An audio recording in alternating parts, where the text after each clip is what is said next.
satu pegawainya, Reni, menghampiri pelan-pelan. Bu, nggak apa-apa. Tanyanya hati-hati.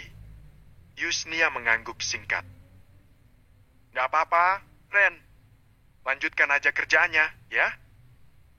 Reni mengangguk walau tampak ragu, lalu kembali ke meja kasir. Sementara itu, Yusnia kembali merapikan rak biskuit yang tadi sempat terabaikan. Tapi pikirannya tidak bisa diam. Nama Yusi itu bergema dalam benaknya. Tak butuh waktu lama, ponselnya berdering. Nama yang tertera membuat jantungnya berdegup sedikit lebih cepat, Pak Nur. Ia sempat ragu menjawab, tapi akhirnya menekan tombol hijau. Halo? Bu Yusnia, saya minta maaf. Afrina cerita soal tadi. Suara di seberang terdengar berat, cemas. Pak Nur. Suara Yusnia tegas. Saya ingin tahu, Anda betul-betul menerima pesan dari seseorang bernama Yusi? Maaf Bu Yus, sebaiknya kita bertemu. Ada hal yang ingin saya sampaikan. Yusnia menghela napas panjang. Maaf Pak Nur, saya terpaksa menolak. Dengan begini saja sudah jadi masalah besar. Apalagi kalau kita bertemu. Tapi ini penting Bu, tolong saya. Saya ingin menjelaskan dan berterus terang tentang siapa Yusi. Seharusnya Pak Nur berterus terang kepada Bu Hanum atau Afrina. Bukan ke saya. Saya nggak mau terlibat dalam urusan rumah tangga Bapak.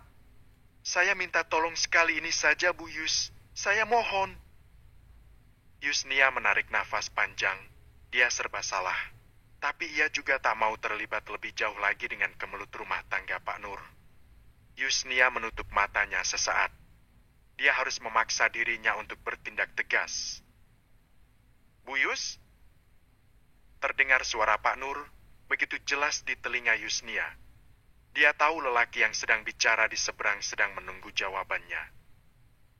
Maaf Pak Nur, dengan berat hati saya menolak. Saya harap Pak Nur bisa menghargai keputusan saya, dan setelah ini saya harap Pak Nur jangan menghubungi saya. Assalamualaikum. Tanpa menunggu jawaban, Yusnia memutus hubungan sepihak. Rupanya, Pak Nur tak putus asa. 1 jam setelahnya, dia mendatangi Yusnia, yang saat itu sedang berada di toko pakaiannya. Yusnia terkejut, dia tak bisa menghindar. Maaf kalau saya mengganggu, tapi Maaf Pak Nur, saya nggak punya waktu banyak. Saya kasih 10 menit, di sini. Pak Nur meneguk salivanya, sambil menoleh kiri kanan, seolah takut ada yang memergokinya. Begini Bu, saya bingung, saya harus gimana? Hanya Bu Yus yang bisa membantu saya. Ucap Pak Nur pelan, dia melirik lagi ke sekelilingnya. Wajahnya terlihat risau. Saya cuma mau minta tolong kepada Bu Yus. Tolong katakan pada istri dan anak saya kalau Bu Yus salah kirim pesan. Terbeliak mata Yusnia, hatinya panas seolah ada yang melempar bara. Yusnia menatap Pak Nur dengan tatapan tak percaya. Kedua tangannya mengepal, bukan karena takut, tapi karena amarah yang tak bisa lagi ditahan. Napasnya naik turun, dadanya sesak oleh kemarahan yang tertahan sejak tadi. Pak Nur! Suaranya rendah, namun tajam seperti pisau. Jadi maksud Bapak datang ke sini, bukan untuk meminta maaf, tapi untuk menyuruh saya berbohong.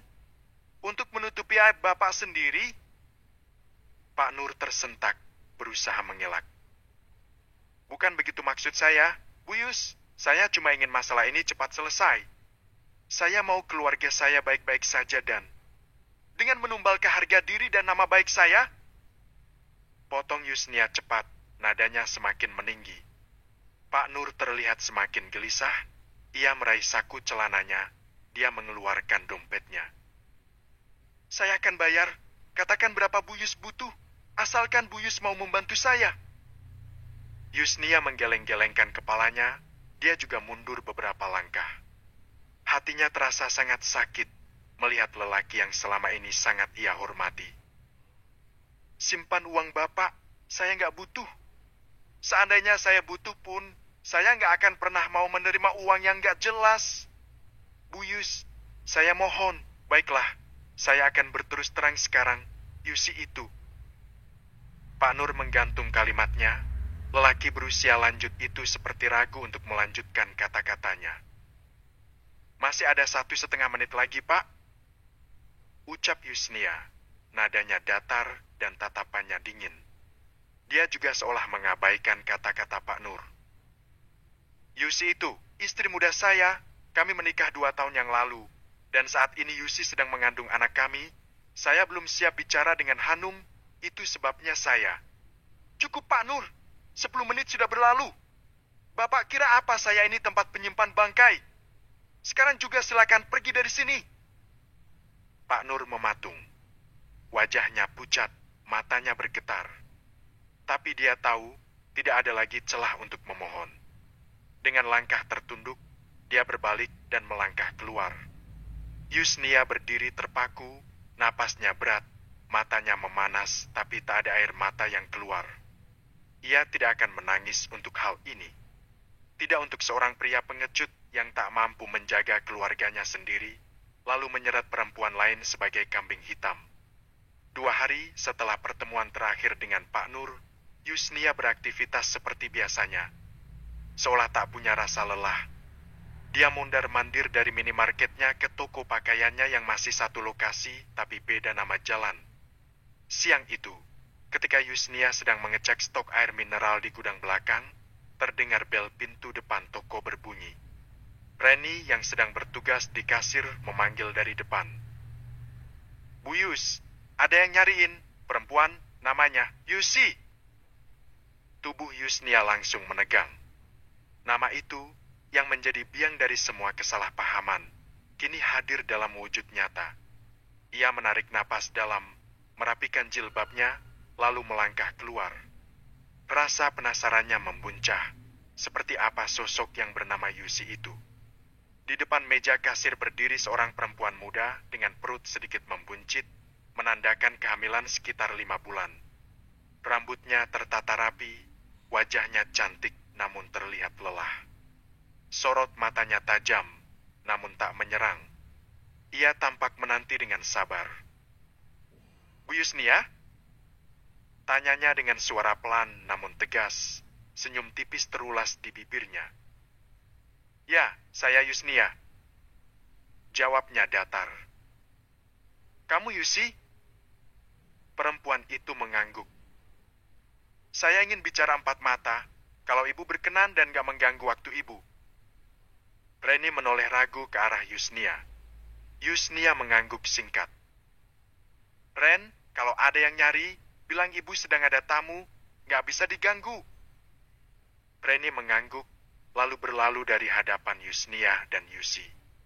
Yusnia mempersilakan Yusi masuk ke ruang kecil di belakang toko yang biasa ia pakai untuk istirahat atau mencatat keuangan. Setelah keduanya duduk, suasana sempat hening sejenak. Hanya terdengar suara jam dinding berdetak pelan. Saya nggak akan berbelit, kata Yusi membuka percakapan. Saya datang bukan untuk menyalahkan ibu. Saya datang untuk minta maaf. Yusnia mengerutkan kening. Minta maaf? Untuk apa?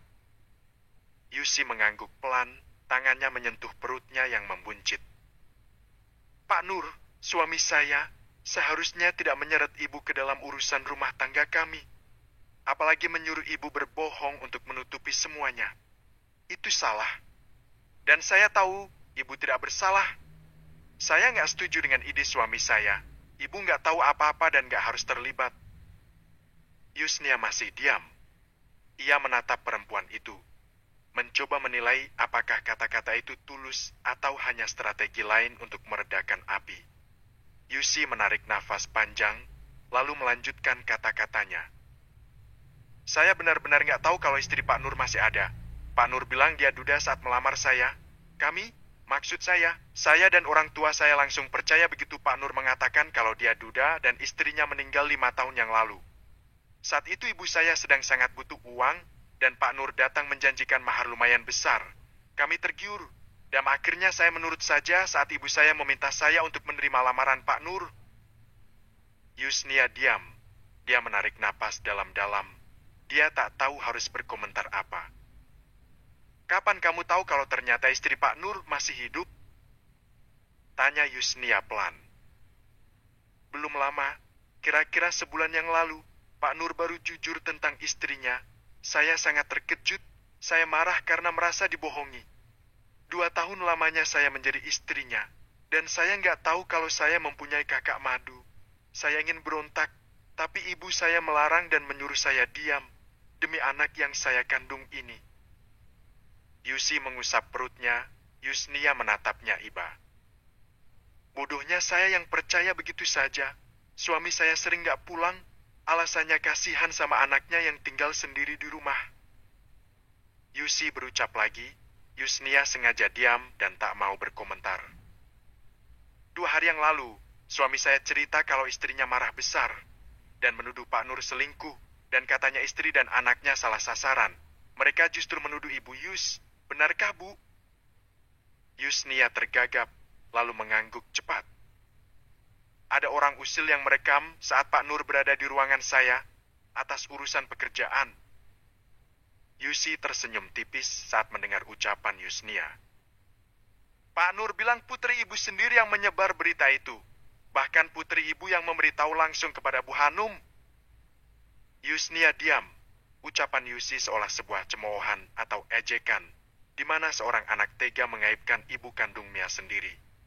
Dan Yusnia merasa Yusi sedang mengejek kalau dirinya tak becus menjadi seorang ibu. Putri saya memang sedikit nakal. Dia melakukan hal itu karena takut saya tergoda oleh lelaki beristirahat. Yusi meneguk salivanya. Dia menganggukkan kepalanya. Dia diam sambil menggerakkan jari-jari-jarinya. Kamu bilang mau meluruskan masalah yang ada sekarang. Apa rencana kamu?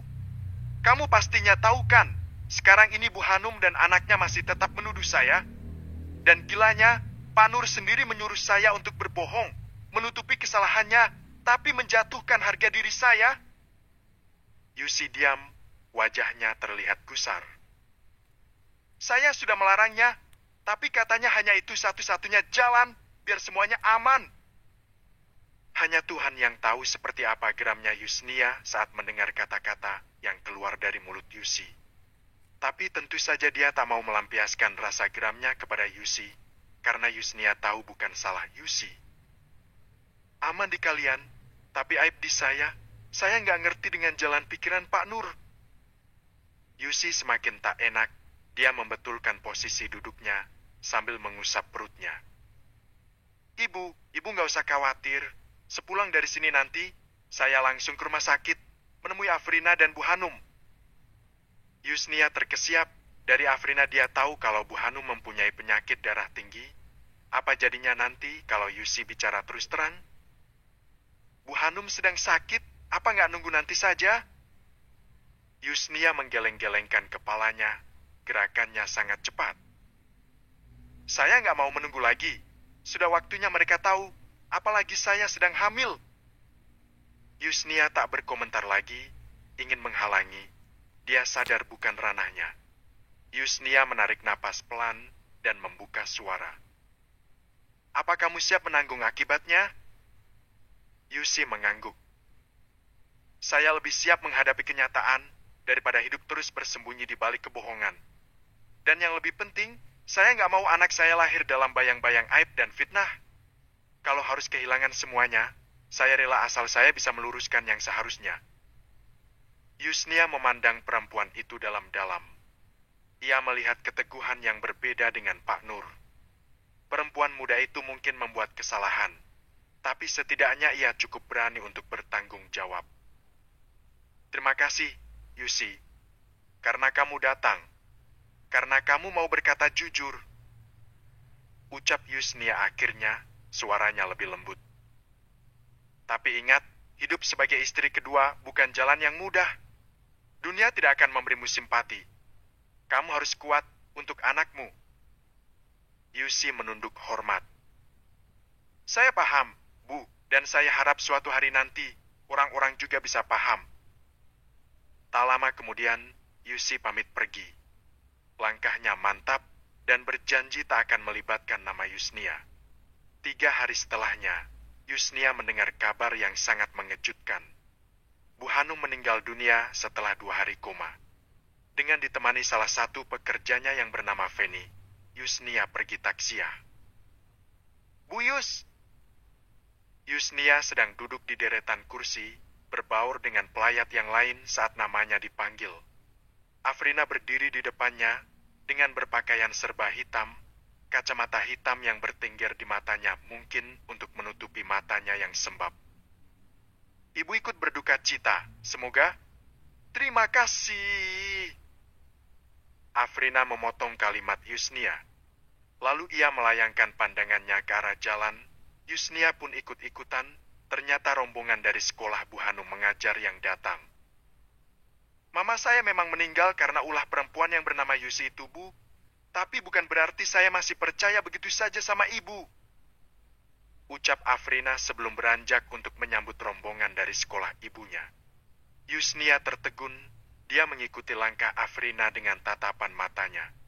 Dari kejauhan, dia melihat Pak Nur sedang menyambut rombongan juga. Pak Nur belum menyadari kehadirannya. Bu Yus! Untuk yang kedua kalinya Yusnia dibuat kaget. Di sebelah kirinya kini duduk seorang wanita dengan perut besar, memakai dres panjang dengan kerudung hitam panjang yang dia pakai begitu saja di kepalanya, khas penampilan orang sedang takziah. Yusnia menelisik wanita yang mengenakan masker itu untuk memastikan kalau dia mengenalnya. Saya Yusi, Bu. Wanita itu berbisik tanpa membuka masker yang menutupi sebagian wajahnya. Seolah takut ada yang mengenalnya. Tubuh Yusnia menegang, sontak dia menoleh ke kiri dan ke kanan. Afrina sedang sibuk menyalami para pelayat yang datang silih berganti. Kamu datang sendiri? Pak Nur tahu? Tanya Yusnia, suaranya lirih. Yusi menggeleng-gelengkan kepalanya. Pandangannya tertuju ke arah dalam rumah, tepatnya ke arah Pak Nur yang sedang berdiri dan berbicara dengan seorang lelaki berseragam. Suami saya marah besar saat tahu saya mendatangi Bu Hanum. Dia melarang saya datang sini. Saya tadi mencari ibu di toko, tapi kata salah satu pekerja, ibu pergi melayat. Makanya saya nyari ibu ke sini. Saya cuma ingin bilang, berhati-hati saja. Pak Nur bilang mau bikin perhitungan karena menurutnya ibu yang bersalah. Karena ibu nggak mau diajak kerja sama. Yusnia terkesiap, kedua alisnya terangkat. Pak Nur bilang begitu. Dengan cepat Yusi mengangguk. Ya, Pak Nur itu kelihatannya kalem, tapi bisa nekat. Ibu tahu sendiri kan, waktu itu memaksa ibu untuk membantu menutupi pernikahan kami. Yusnia menghela nafas panjang. Di saat yang sama dia menyadari kalau Pak Nur sedang memperhatikannya dari dalam rumahnya. Pandangannya dingin, wajahnya tegang, tak ada keramahan seperti biasanya. Bu Yus pulang saja. Ucap Yusi, dia dari tadi tahu kalau Pak Nur memperhatikannya. Memang seharusnya saya pulang. Terima kasih Yus, saya harap kamu baik-baik saja. Hati-hati juga dengan Afrina.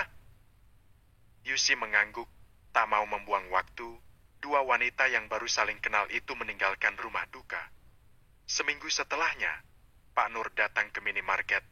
Yusnia baru saja keluar membeli makanan untuk para pekerjanya. Langkah Yusnia terhenti saat melihat mobil Pak Nur terparkir di halaman minimarketnya. Berdebar-debar hati Yusnia, berbagai prasangka sontak memenuhi isi kepalanya. Bu Yus, kenapa? Tanya Feni. Dia mendatangi Yusnia yang dari tadi berdiri di depan pintu kaca minimarketnya dengan 2 kantong kresek yang berisi makanan. Ada yang nyari saya? Feni mengerutkan keningnya. Saya nggak tahu, Bu. Dari tadi saya di gudang beresin stok. Ya, saya yang mencari Bu Yusnia. Suara bariton Pak Nur terdengar begitu jelas di telinga Yusnia. Lelaki itu rupanya menunggu Yusnia di dalam mobilnya. Bab ke-21. Yusnia tak mau menghindar lagi. Dia mengajak Pak Nur ke ruang kerjanya dan membiarkan pintunya terbuka untuk menghindari fitnah. Bu Yus sudah lihat kan? Karena keras kepalanya Bu Yus, saya kehilangan istri dan Afrina kehilangan mamanya. Pak Nur mengawali percakapan dengan wajah dingin, tak seramah dulu. Yusnia menghela nafas panjang sebelum menjawab, dadanya terasa sesak. Saya merasa aneh dan gak habis pikir. Bisa-bisanya Bapak menyalahkan saya. Terus saya harus menyalahkan siapa? Kalau saja waktu itu Ibu mau membantu saya, istri saya pasti masih hidup. Suara Pak Nur meninggi. Yusnia menggeleng-gelengkan kepalanya, samar. Pak Nur, tolong dengar saya ya. Saya menolak permintaan Bapak waktu itu. Menurut saya bukan kesalahan, dan Bapak juga nggak ada hak memaksa saya. Kalau memang Bapak kekeh menyalahkan saya, dengan senang hati saya bersedia seandainya Bapak mau membawa masalah ini ke pihak berwajib. Pak Nur tercekat. Lelaki itu menoleh ke arah luar ruangan. Dia takut ada yang mendengar karena suara Yusnia lumayan keras. Bu, bukan begitu, Buis. Nggak ada salahnya sedikit berbohong demi kebaikan. Ucap Pak Nur. Dia terus menatap Yusnia dengan tatapan tajam. Demi kebaikan Bapak bilang. Ya, memang demi kebaikan karena perselingkuhan Bapak tertutupi, sedangkan saya yang akan dihina dan dicemooh, dianggap janda gatal yang suka menggoda suami orang. Bu Yus, gak ada salahnya kan berkorban sedikit untuk... Berkorban? Memangnya siapa Bapak hingga saya harus mengorbankan nama baik dan harga diri saya? Yusnia tak lagi memberi kesempatan Pak Nur untuk bicara. Baginya dia tak perlu lagi sopan dan menghormatinya. Pak Nur diam, seolah kehabisan kata-kata. Bu Hanum sudah gak ada, lebih baik kita doakan saja semoga beliau tenang dan senang di alamnya. Gak ada lagi yang perlu kita ributkan. Saya mohon dengan sangat dan hormat, tolong jangan ganggu kehidupan saya lagi. Pak Nur tak membalas. Lelaki itu mengusap wajahnya dengan gerakan kasar, lalu menghembuskan nafasnya dengan kasar. Saya nggak akan tinggal diam kalau Pak Nur terus menyalahkan saya, dan sekarang kita sudah nggak ada lagi urusan. Ucap Yusnia tegas, setelah beberapa saat menunggu Pak Nur bersuara. Tapi lelaki itu tak juga membuka mulutnya. Tanpa bicara, Pak Nur beranjak dan keluar dari ruang Yusnia, diikuti pandangan tajam si pemilik ruangan dengan helaan nafas kasar. Urusan dengan Pak Nur selesai, beberapa hari Yusnia menjalani kehidupannya dengan perasaan sedikit lega, seolah sebagian bebannya berkurang. Hingga suatu sore, Agus tiba-tiba datang dan meminta bantuan Yusnia untuk membujuk Amanda. Kita sudah nggak punya urusan, Mas.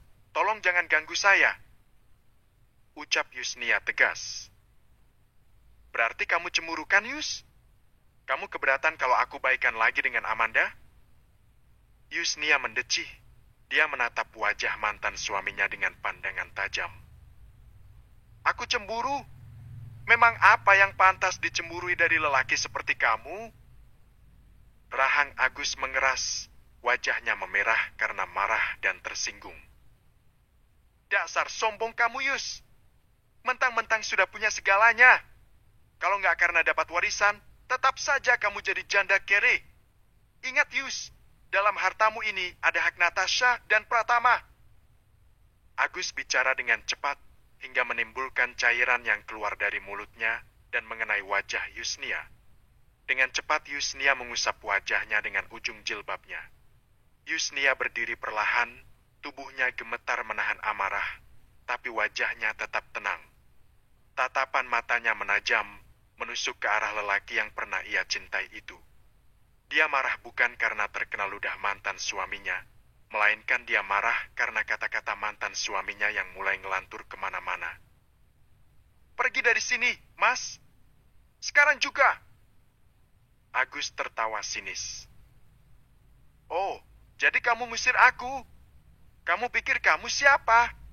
Dulu kamu itu cuma ibu rumah tangga biasa yang hidup dari uang aku.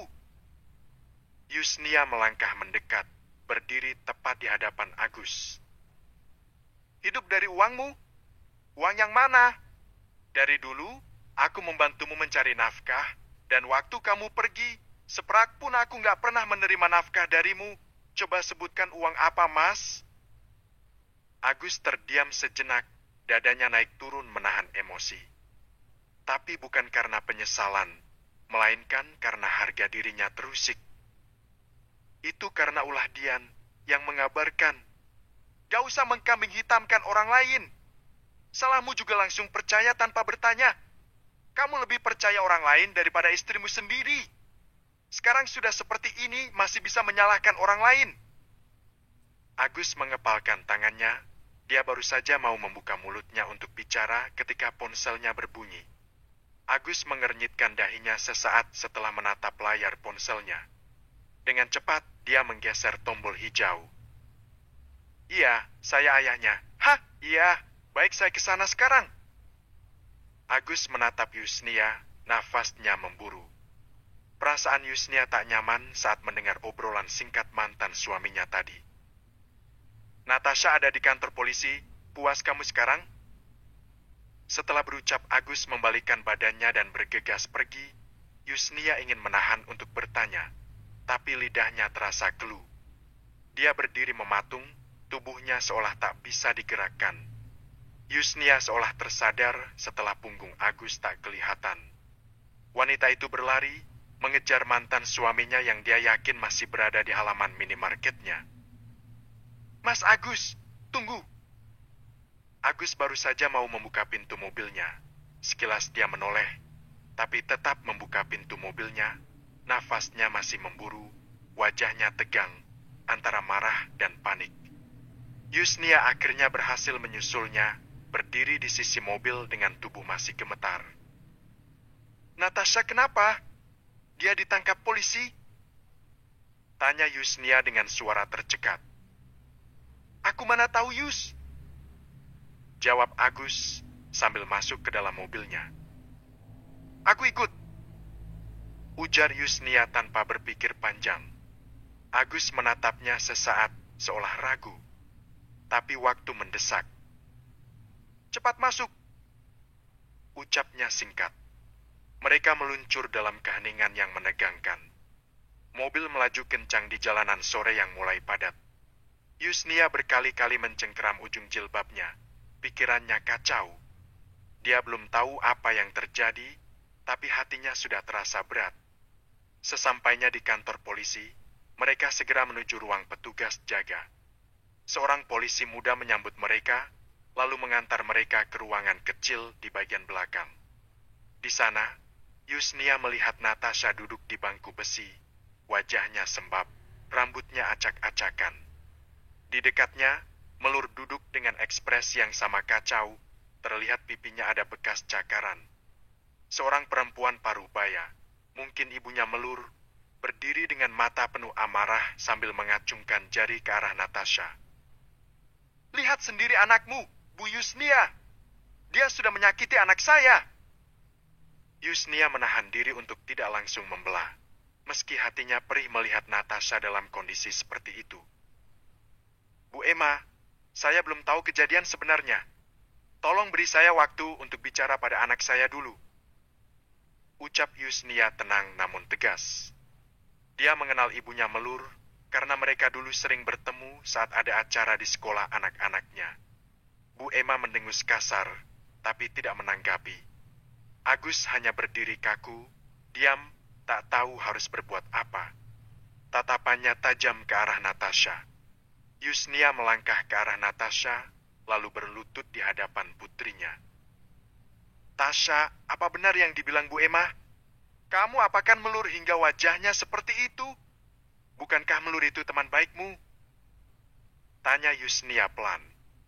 Bukannya takut atau merasa bersalah, Natasha justru menatap Melur dan Bu Emma dengan tatapan menantang. Dia memang pantas dihajar, Ma. Masih untung gak aku robek-robek mulutnya yang jahil itu. Dia bilang ibu janda penggoda, ngerebut suami orang.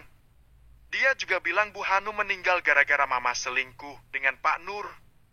Aku gak tahan, Ma. Yusnia menahan napas.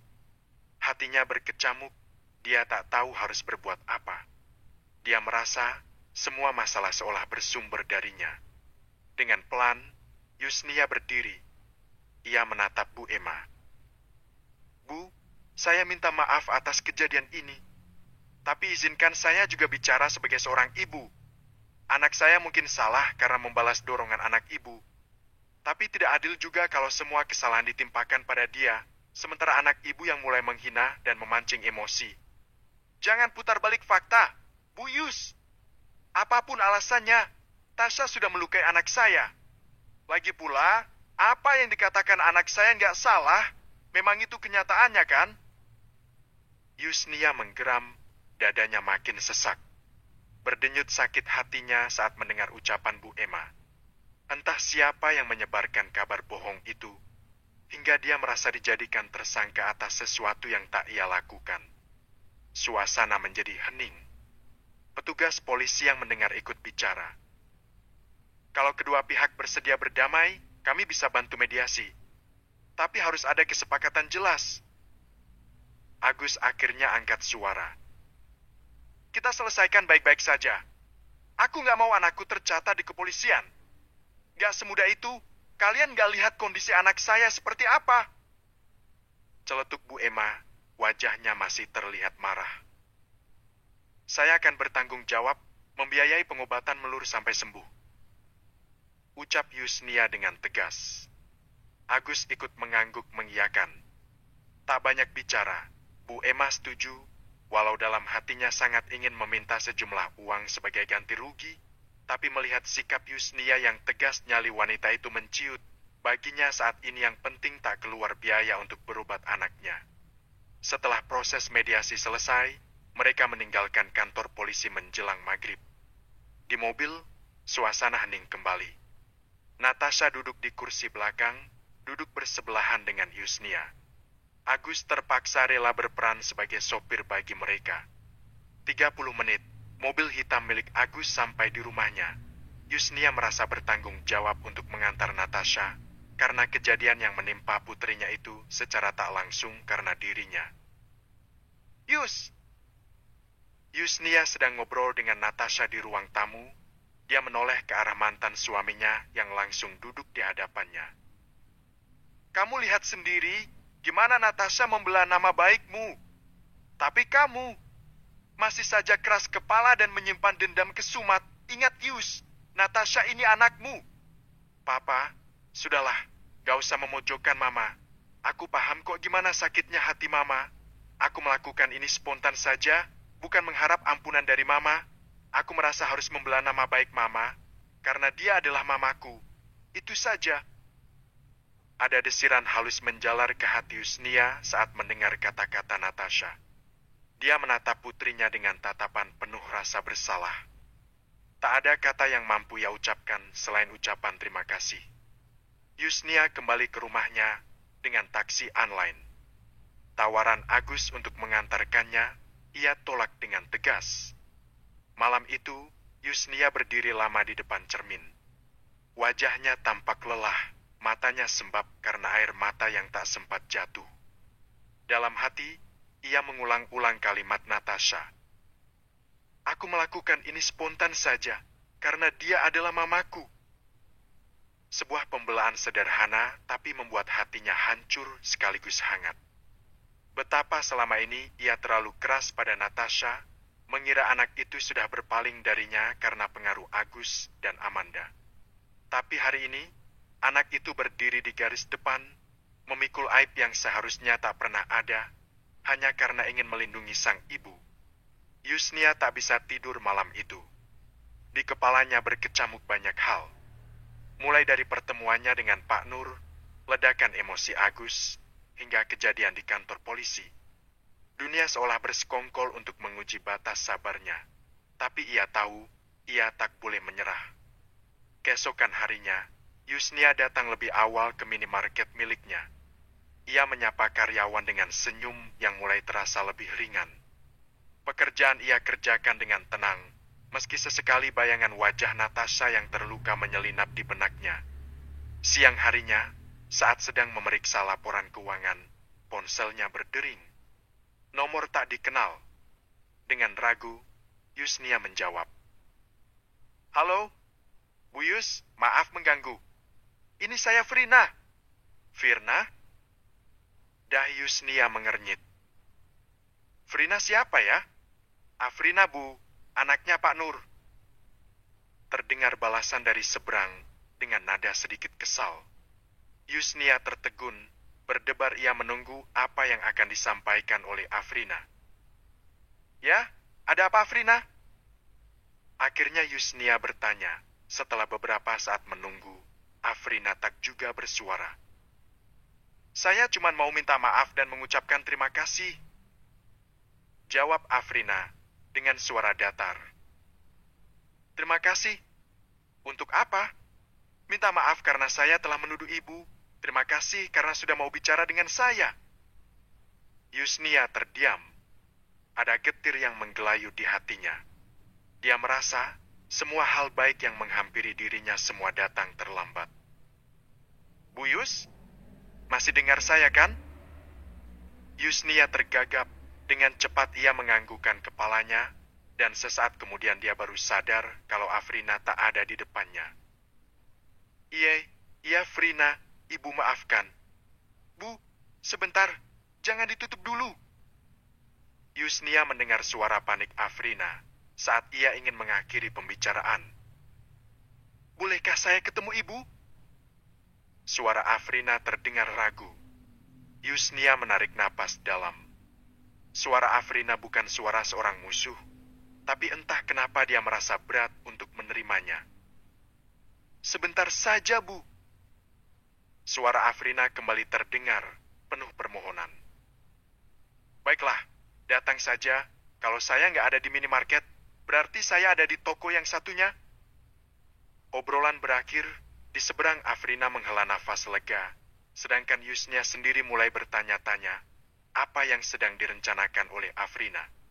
Tak butuh waktu lama, Afrina datang dengan motor Maticnya. Dia langsung menghampiri Yusnia yang sedang merapikan rak sabun dan sampo.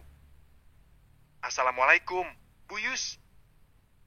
Sontak, Yusnia menoleh. Dia tak bisa menyembunyikan rasa terkejutnya karena dia tak menyangka Afrina akan datang secepat itu. Waalaikumsalam, kamu sudah datang, Frin. Cepat banget. Sapa Yusnia, mencoba terdengar ringan, meski suaranya sedikit gemetar. Iya, maaf Bu Yus kalau saya mengganggu. Afrina berdiri kaku di depannya, membawa kantong plastik berisi kue basah yang ia pegang erat-erat. Yusnia mengangguk, mengajaknya duduk di bangku plastik. Ayo, duduk dulu, Frin. Afrina menuruti ucapan Yusnia, menunduk sejenak sebelum akhirnya berkata pelan. Ini cuma kue dari pasar. Saya nggak tahu Bu Yus suka apa, jadi saya beli yang saya pikir Ibu suka. Yusnia tertawa kecil. Sebenarnya kamu nggak perlu repot-repot seperti ini. Afrina tersenyum tipis. Ada rasa hangat dan sekaligus penyesalan di lubuk hatinya yang paling dalam. Mereka terdiam sesaat. Beberapa pengunjung yang lalu lalang melintas di sekitar mereka tak dihiraukannya. Afrina, ujar Yusnia akhirnya, pelan namun mantap. Ibu tahu kamu datang bukan cuma buat bawa kue. Afrina mengangguk, matanya mulai berkaca-kaca. Saya mau minta maaf, Bu Yus. Yusnia menatapnya dalam diam. Saya pernah nuduh Bu Yus hal yang enggak. Saya pernah bilang Bu Yus jadi selingkuhan ayah saya, padahal itu enggak pernah benar. Saya dulu marah, bingung, dan nyari orang buat disalahin. Tapi semua itu salah. Saya yang salah. Saya menyesal. Afrina menggenggam kedua tangannya erat, menunduk dalam-dalam. Saya tahu mungkin Bu Yus nggak bisa maafin saya begitu aja. Tapi saya udah lama nyesel.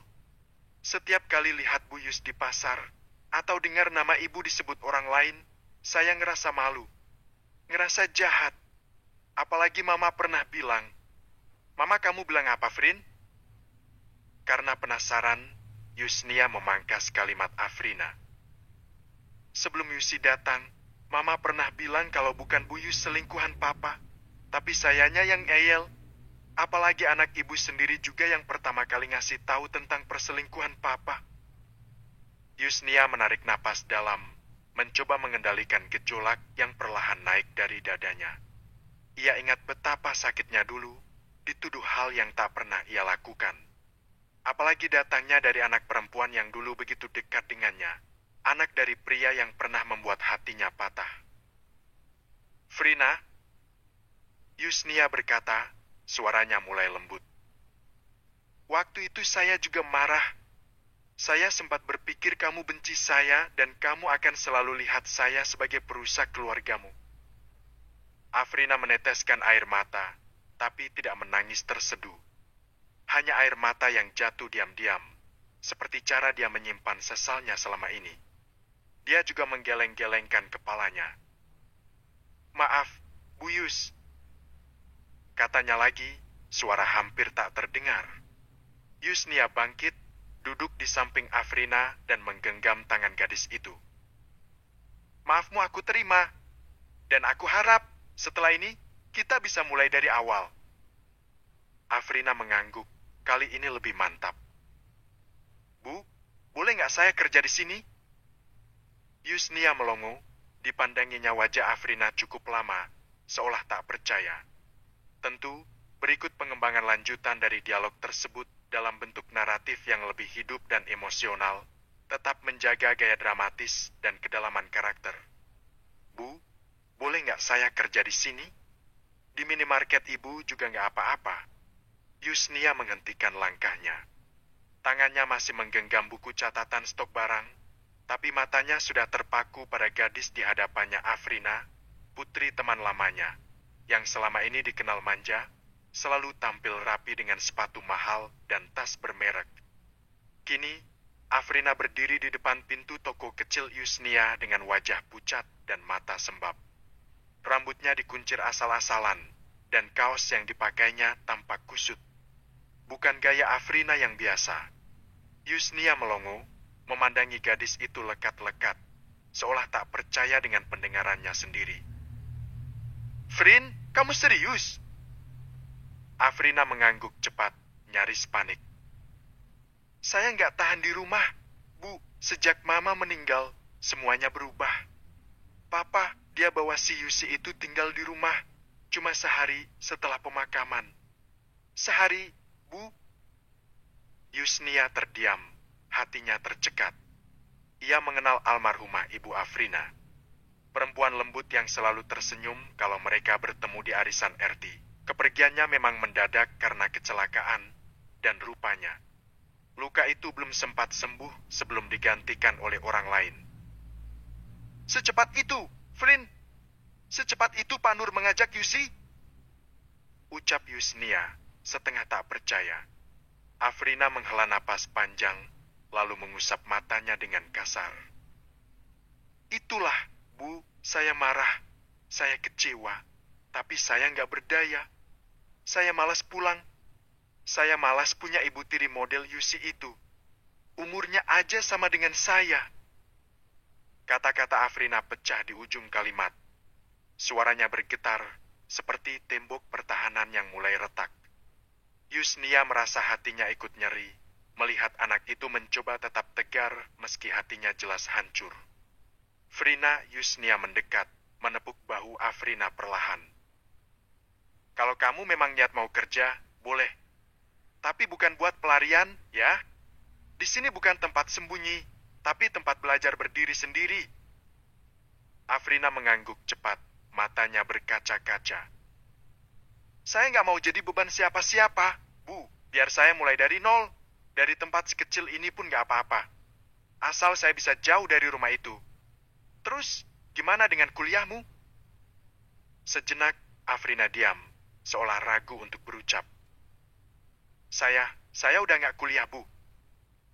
Yusrina terkesiap, lalu menelisik wajah Afrina, seolah tak percaya dengan kata-katanya. Dengan orang tuanya yang berkecukupan, rasanya tak mungkin Afrina tak kuliah karena kendala biaya. Saya sempat kuliah, Bu, sampai semester 2, tapi saya memutuskan untuk berhenti karena saya merasa bosan dan malas. Saya nggak mau biaya yang dikeluarkan orang tua saya terbuang sia-sia. Yusnia mengangguk pelan, sorot matanya lembut menatap Afrina yang duduk di seberangnya. Ijazah itu memang penting, Afrina, tapi itu bukan satu-satunya jalan. Yang lebih penting itu kemauan dan kegigihan. Banyak orang yang kuliahnya tinggi, tapi nyerah waktu hidupnya diuji. Ada juga yang nggak tamat sekolah, tapi karena dia tekun dan mau belajar, bisa jauh lebih maju. Afrina mengangguk kecil. Hatinya terasa sedikit lebih ringan setelah mendengar kata-kata itu. Selama ini, dia selalu merasa bersalah karena berhenti kuliah. Bukan karena tekanan orang tua, tapi karena kecewa pada dirinya sendiri. Tapi kadang aku juga bingung. Bu, saya pengen berusaha, tapi nggak tahu harus mulai dari mana. Teman-teman seumuranku udah ada yang kerja, udah mapan. Aku ngerasa ketinggalan. Yusnia tersenyum. Nggak ada kata terlambat. Nak, hidup ini bukan lomba cepat-cepatan. Kadang yang jalan pelan justru lebih paham arah. Yang penting kamu tahu kamu mau kemana. Punya tujuan. Afrina terdiam. Kata-kata itu seperti membuka ruang baru dalam pikirannya. Apa kamu punya minat? Hal yang kamu suka lakukan? Tanya Yusnia lembut. Afrina mengerutkan kening, lalu mengangguk pelan. Saya suka bikin kerajinan tangan. Bu, dari kecil saya sering buat aksesoris, hiasan, atau sulaman kecil-kecil. Tapi ya, saya ngerasa itu cuma hobi. Jangan remehkan hobi. Yusnia tersenyum penuh arti. Banyak usaha besar justru lahir dari hobi. Yang penting kamu seriusin dan konsisten. Kalau kamu mau, ibu bisa bantu kamu cari pasar atau mulai dari komunitas kecil. Yang penting kamu mulai dulu. Bab ke-22. Melihat kesungguhan yang ditunjukkan oleh Afrina, Yusnia tak ragu untuk menerimanya bekerja. Bagaimana kalau kamu tinggal dengan ibu saja? Kebetulan ibu tinggal sendirian, daripada uangmu habis buat bayar sewa rumah. Ucap Yusnia saat Afrina bertanya tentang rumah kontrakan, dengan alasan dia malas dan tak mau tinggal seatap dengan ibu tirinya. Saya nggak enak, Bu. Saya takut Natasha nanti marah dan... Masalah Natasha kamu nggak usah khawatir, ibu yang akan menjelaskannya. Afrina menggigit bibir bawahnya, ragu. Pandangannya menyapu ruangan minimarket yang sedang ramai pengunjung. Sebenarnya dia sangat senang dan terharu mendapat tawaran seperti itu. Namun, benaknya penuh dengan kekhawatiran bagaimana reaksi Natasha nanti. Mereka memang tak begitu akrab, bahkan cenderung canggung setiap kali bertemu. Tapi Bu, saya cuma takut disalahpahami. Saya ini bukan siapa-siapa. Lirih Afrina menunduk. Yusnia tersenyum lembut, menggenggam tangan Afrina. Kamu anak yang sopan dan jujur, itu sudah lebih dari cukup. Ibu sudah cukup sering disalahpahami dalam hidup ini. Jadi ibu tahu bedanya orang yang tulus dan orang yang hanya berpura-pura. Kamu tulus, Afrina. Itu yang ibu butuhkan sekarang. Afrina terdiam. Kalimat itu menampar hatinya, membuat matanya panas. Ia sudah lama tidak mendengar kata-kata setulus itu sejak ibunya meninggal. Kalau kamu merasa tak enak, anggap saja ini bukan menumpang, tapi kamu sedang menjaga ibu. Kamu kan kerja di toko ibu juga. Jadi tinggal di sini pun bagian dari tanggung jawab pekerjaan. Yusnia menambahkan sambil tersenyum menggoda. Afrina tersenyum kecil, akhirnya mengangguk pelan. Baik, Bu. Tapi kalau nanti Natasha marah, saya tetap minta izin untuk pergi, ya? Ibu janji, sebelum itu terjadi, ibu akan bicara dengan Natasha. Kamu nggak perlu menanggung beban yang bukan salahmu. Sementara itu, di rumah tempat tinggalnya, Natasha duduk di pinggir tempat tidurnya, menatap layar ponsel yang menampilkan foto-foto Afrina di toko milik ibunya. Dadanya sesak. Kenapa ibu lebih percaya orang lain daripada anaknya sendiri? Gumamnya lirih. Ia menatap wajah Afrina di layar, tampak begitu ceria dan dekat dengan ibunya. Sementara dirinya, bahkan tak pernah diajak sekadar makan siang di warung, saat dirinya bilang ingin membantu di toko, dengan tegas ibunya melarang dan menyuruhnya untuk fokus belajar. Perasaan campur aduk menghantam hati Natasha. Marah, cemburu, dan sedikit takut. Takut kalau ibunya benar-benar menemukan pengganti dirinya. Takut kalau ibunya membuang dirinya, seperti yang telah ia lakukan dulu, memutus hubungan dengan ibunya tanpa pikir panjang saat ibunya baru terpuruk. Siang itu, Natasha pergi ke minimarket milik ibunya. Dia tahu ibunya saat ini sedang berada di toko pakaiannya. Dia tahu itu dari salah satu pekerja Yusnia yang kebetulan teman Natasha. Natasha langsung mencari Afrina, yang saat itu sedang sibuk menyusun barang yang baru datang dari pemasok di dalam gudang. "Hei, kamu Afrina kan? Anaknya Bu Hanum?" Afrina yang tengah mengangkat kardus besar berisi stok minuman ringan sontak menoleh. Matanya membulat saat mendapati sosok Natasha berdiri di ambang pintu gudang. Suara itu tidak terlalu keras, tapi cukup menusuk, tegas dan dingin. "Iya, saya Afrina," jawabnya hati-hati. "Ada yang bisa saya bantu?" Natasha menyilangkan tangan di dada. Wajahnya datar, tapi sorot matanya menyimpan badai emosi yang tak bisa ia sembunyikan. "Aku cuma mau tanya, kamu sebenarnya ngapain sih dekat-dekat sama ibu aku?" Afrina membeku sejenak, tak menyangka pertanyaan setegas itu datang tanpa basa-basi. "Saya kerja di sini. Ibu kamu yang nawarin." "Kerja?"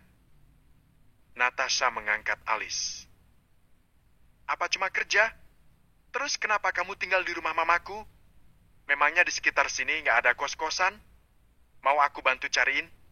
Aku tuh heran, bukannya ayahmu orang kaya. Ngapain kamu susah-susah kerja di sini yang gajinya nggak seberapa? Aku yakin, pasti kamu punya maksud lain. Kamu mau deketin mamaku dengan ayah kamu kan?" Afrina menelan ludah. Ia tak sanggup menjawab langsung. "Jangan salah paham, Natasha. Mama kamu yang nawarin, bukan saya yang minta." Ucapnya pelan, mencoba menjaga nada suaranya agar tidak terdengar menantang. "Dan saya kerja di sini atas kemauan saya sendiri, untuk saya sendiri, gak ada tujuan lain apalagi yang berkaitan dengan apa yang kamu sebut tadi." Natasha mendekat satu langkah, membuat Afrina secara refleks mundur sedikit. "Kamu tahu nggak, aku bahkan nggak pernah diajak mama tinggal bareng sejak mereka cerai. Bahkan waktu aku pengen bantu di toko ini, aku dilarang. Tapi kamu, baru kenal sebentar, udah kerja di sini, tinggal di rumahnya juga. Enak banget ya. Kamu sengaja mau merebut posisiku kan?" Afrina menggigit bibir bawahnya. Ada bagian dari dirinya yang ingin membelah diri, tapi ia tahu ini bukan soal siapa yang benar atau salah. Ini tentang luka hati seorang anak yang merasa tergantikan. "Maafkan saya sama sekali nggak bermaksud merebut posisimu. Sudahlah, gak usah banyak alasan. Intinya aku nggak suka lihat kamu dekat-dekat dengan mamaku." Yusnia datang tergesa-gesa setelah salah satu karyawannya memberitahu bahwa Natasha berada di gudang dan tampak bersitegang dengan Afrina. Begitu sampai di pintu, ia melihat putrinya berdiri dengan napas memburu, wajah memerah karena emosi. Afrina berdiri di seberangnya, memeluk kedua tangannya erat-erat seolah menahan gemetar. "Natasha!" Kau tegur Yusnia lantang namun tetap berusaha menahan emosi. "Apa yang kamu lakukan?" Natasha menoleh dengan cepat. Sorot matanya langsung menajam saat melihat ibunya berdiri di sana. "Kenapa, Ma? Sekarang aku nggak boleh ngomong sama orang yang tinggal serumah sama Mama juga?" Nada suara Natasha tajam, seperti belati. "Atau karena aku ini anak kandung, justru aku yang paling nggak punya hak di hidup Mama? Natasha, jaga bicaramu." Suara Yusnia mulai meninggi, tapi masih terdengar lelah. "Mama gak suka kamu memperlakukan orang lain seperti ini, apalagi Afrina." Afrina terus," seru Natasha, matanya mulai berkaca-kaca. "Kenapa sih Mama begitu mudah percaya sama orang lain? Sama orang yang baru Mama kenal? Bahkan Mama ajak dia tinggal bareng, sementara aku yang anak Mama sendiri, bahkan dilarang kerja di toko ini." Yusnia menarik napas dalam, mencoba menenangkan dirinya. Mama punya alasan waktu melarang kamu. Mama nggak mau kamu terlalu lelah dan kehilangan fokus di sekolah. Mama ingin kamu punya masa depan yang baik, bukan hanya bantu jualan. Alasan! Sergah Natasha cepat. Itu cuma alasan, Ma. Kenyataannya sekarang Mama pilih orang lain buat ada di samping Mama, bukan aku. Kalau Mama sayang sama aku, Mama pasti tahu nggak akan seperti ini. Pasti akan menuruti apapun yang aku mau.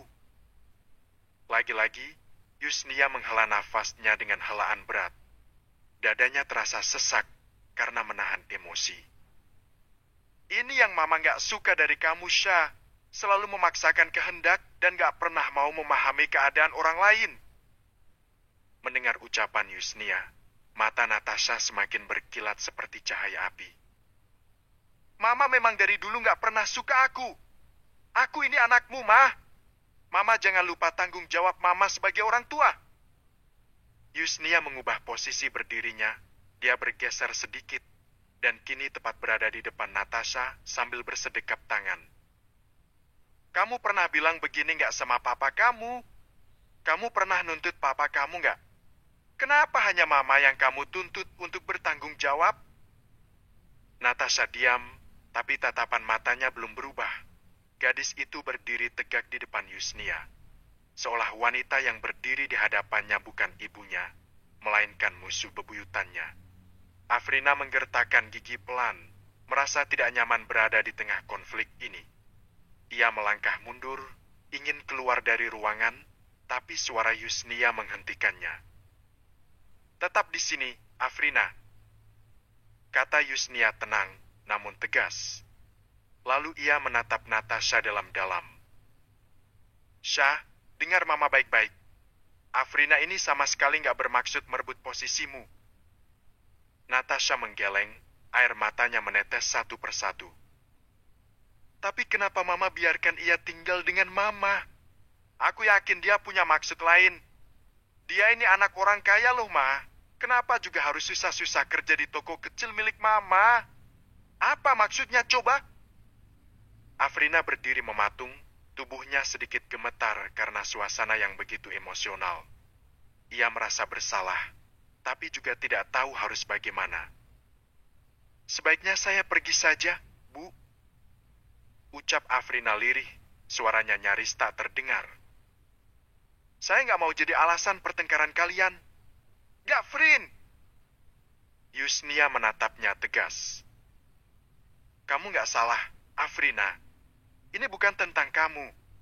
Ini masalah keluarga kami. Nggak ada sangkut pautnya dengan kamu.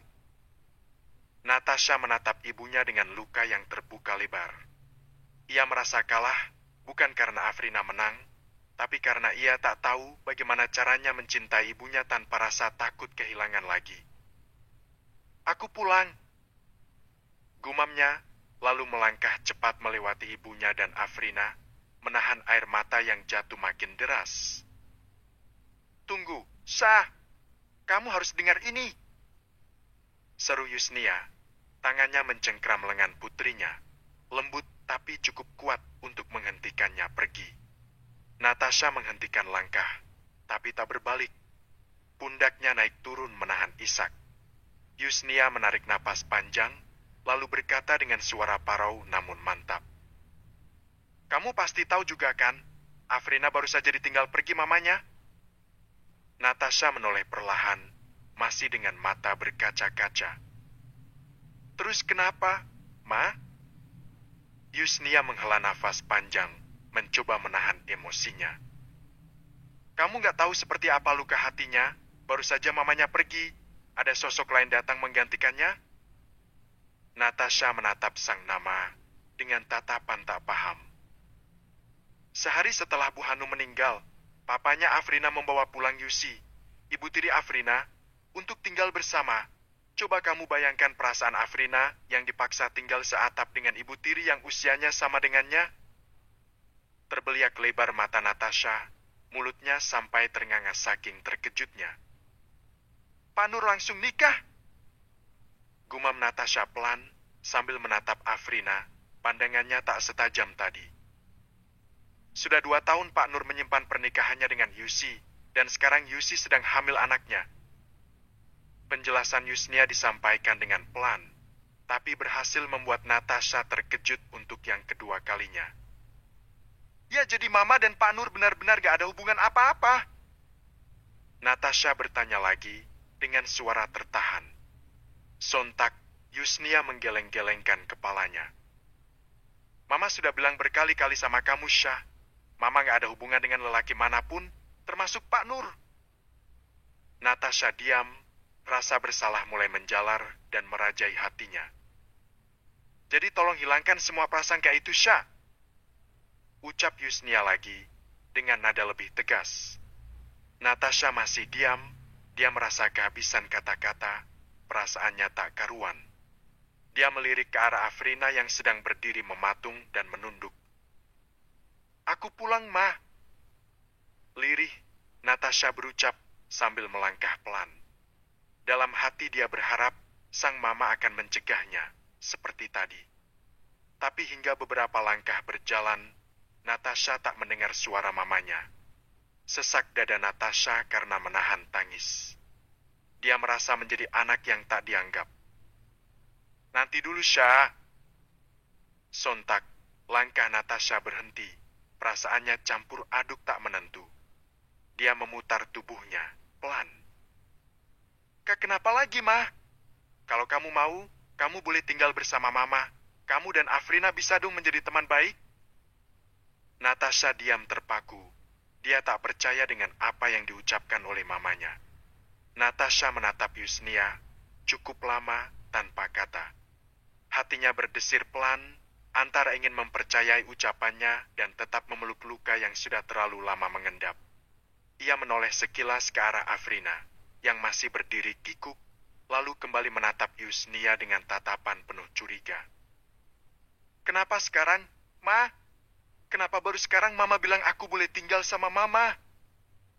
Tanyanya lirih, nyaris berbisik, namun cukup tajam untuk menusuk jantung sang ibu. Yusnia menatap putrinya dalam-dalam, matanya mulai berkaca-kaca. Karena Mama pikir kamu lebih bahagia bersama ayahmu. Karena waktu itu kamu yang memilih pergi, dan Mama pikir mungkin itu yang terbaik untukmu. Tapi kenapa sekarang Mama tiba-tiba mau aku tinggal? Karena Afrina tinggal, supaya aku nggak makin marah. Suara Natasha meninggi, meski terdengar gemetar. Ma, aku bukan boneka yang bisa Mama tarik mendekat kalau merasa bersalah. Afrina menunduk makin dalam. Ia ingin sekali menghilang dari tempat itu. Ia merasa menjadi sumber dan penyebab pertikaian Yusnia dan Natasha. Yusnia melangkah maju, berdiri tepat di depan putrinya. Suaranya pelan, tapi mantap. Enggak, Syah. Mama tawarkan ini bukan karena rasa bersalah. Tapi karena Mama sadar, Mama juga rindu. Rindu sama kamu. Rumah ini terlalu sunyi tanpa kamu. Dan Mama pikir, dengan adanya Afrina, kamu akan mempunyai teman untuk berbagi cerita. Natasha menggeleng pelan, menahan air mata yang menggenang di pelupuk. Tapi aku nggak percaya, Ma, kata-kata Mama terdengar manis, tapi hati aku udah kadung pahit. Tawaran Mama cuma terasa kayak basa-basi. Kalau Mama memang peduli, kenapa Mama nggak datang waktu aku ulang tahun lalu? Kenapa Mama nggak pernah jemput aku sekolah seperti dulu? Kenapa Mama lebih dulu menawari tempat tinggal ke orang lain ketimbang anak sendiri? Suara Natasha pecah, matanya kini basah sepenuhnya. Yusnia terpaku. Ucapan itu bagai tamparan telak, karena semuanya benar. Tapi semua itu ada alasannya. Mama takut. Ucap Yusnia akhirnya, jujur. Mama takut ditolak lagi. Mama takut kamu gak mau dengar. Seperti waktu kamu bilang Mama bukan siapa-siapa lagi buat kamu. Keduanya terdiam. Hanya suara napas dan isakan kecil Natasha yang terdengar. Afrina melangkah mundur pelan-pelan. Namun kali ini Natasha menatapnya dan berkata, tanpa amarah, hanya dengan sisa luka yang belum sembuh. Aku gak marah sama kamu, Frin. Tapi aku belum siap. berbagi mama dengan siapapun, termasuk kamu.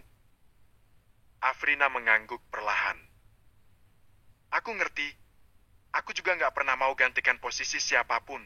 Dan asal kamu tahu, Syah, aku di rumah mama kamu nggak sekedar tinggal, aku di sana kerja. Ucapan Afrina ditanggapi dengan anggukan dan senyuman Yusnia, sedangkan Natasha menampakkan keterkejutannya. Kerja? Ya, Afrina selain kerja di toko, dia menjadi asisten rumah tangga mama. Itu dia lakukan semata-mata agar bisa bertahan hidup. Sekarang kamu bisa bayangkan seperti apa perjuangannya, Syah. Natasha tertegun, dia menatap Afrina cukup lama. Bibirnya bergerak-gerak, tapi tak satu pun kata yang dia ucapkan. Yusnia mendekat, tangannya menggenggam jemari putrinya yang dingin. Kamu boleh pulang sekarang, Syah. Tapi pintu rumah mama akan selalu terbuka buat kamu. Gak ada basa-basi, gak ada pura-pura. Cuma mama yang masih sayang sama kamu, meski caranya sering salah. Natasha tak menjawab. Ia hanya menatap tangan ibunya yang menggenggamnya, lalu menarik napas panjang dan melepaskannya perlahan. Aku butuh waktu dan harus berunding dulu dengan papa. Gumamnya lirih, lalu berjalan pergi, meninggalkan ibunya dan Afrina. Sambil berjalan dia terus membayangkan bagaimana jika ia berada di posisi Afrina. Malam itu, suasana rumah terasa hening. Natasha duduk di ruang tengah dengan ponsel di tangan, menimbang-nimbang apakah ia harus bicara sekarang atau menunggu waktu yang lebih tepat. Tapi perasaannya terlalu sesak. Ia ingin segera menyampaikannya. Agus muncul dari arah kamar, mengenakan kaos santai dan celana pendek. Ia membawa segelas kopi dan hendak duduk menonton televisi. "Pa?" Suara Natasha terdengar pelan namun cukup jelas. Agus menoleh. "Iya, kenapa?" Natasha menggigit bibir bawahnya sejenak, lalu memberanikan diri menatap ayahnya. "Aku mau ngomong, tapi tolong papa jangan marah ya." Alis Agus langsung bertaut. "Ngomong aja, papa nggak akan marah kalau kamu ngomong baik-baik. Ada masalah apa lagi dengan Melur?" Natasha menarik napas dalam-dalam, lalu menggelengkan kepalanya. "Aku mau tinggal sama mama." Agus langsung meletakkan gelas kopinya ke meja. Suara hentakannya membuat Natasha terlonjak kecil. "Kenapa? Pasti mamamu yang mendesak kan? Aku mau tinggal sama mama." Ulang Natasha, lebih pelan. Agus berdiri dari duduknya. "Kamu tahu apa yang kamu minta itu nggak masuk akal, Tasha? Kamu lupa siapa yang ninggalin kamu dulu waktu kamu butuh? Kamu lupa siapa yang terus ada buat kamu selama ini? Mama ninggalin aku karena waktu itu aku yang mulai, Pa. Aku yang mutusin hubungan, dan waktu itu papa juga nyerahin mama kan? Bukan salah mama kalau dia pergi. Aku hanya ingin dekat lagi dengan mama, sama seperti dulu, sebelum papa pulang. Dekat? Sekarang? Setelah semua yang dia lakuin, setelah dia ninggalin kamu dan pilih hidup sendiri, sekarang kamu malah mau tinggal sama dia?" Suara Agus meninggi. Natasha menggertakkan gigi, mencoba menahan emosi. "Itu bukan kemauan mama, Pa." Agus tertawa sinis. "Dan sekarang kamu mau balik ke dia? Kamu pikir dia berubah? Kamu pikir dia bisa jadi ibu yang baik sekarang? Setelah semua yang dia lewati, semua orang bisa berubah, Pa, dan mama berubah karena kita. Aku hanya ingin menebus kesalahanku." Agus menggeleng keras. "Tidak, papa nggak izinkan. Selama kamu masih tinggal di rumah ini, kamu ikut aturan papa. Dan aturan papa jelas, kamu nggak tinggal sama dia. Titik. Kenapa, Pa?" Seru Natasha. Air matanya mulai mengalir. "Kenapa papa larang? Apa karena papa masih benci sama mama?" Agus diam, dia tak bisa menjawab pertanyaan putrinya. "Papa masih benci mama?" Natasha mengulangi lagi pertanyaannya.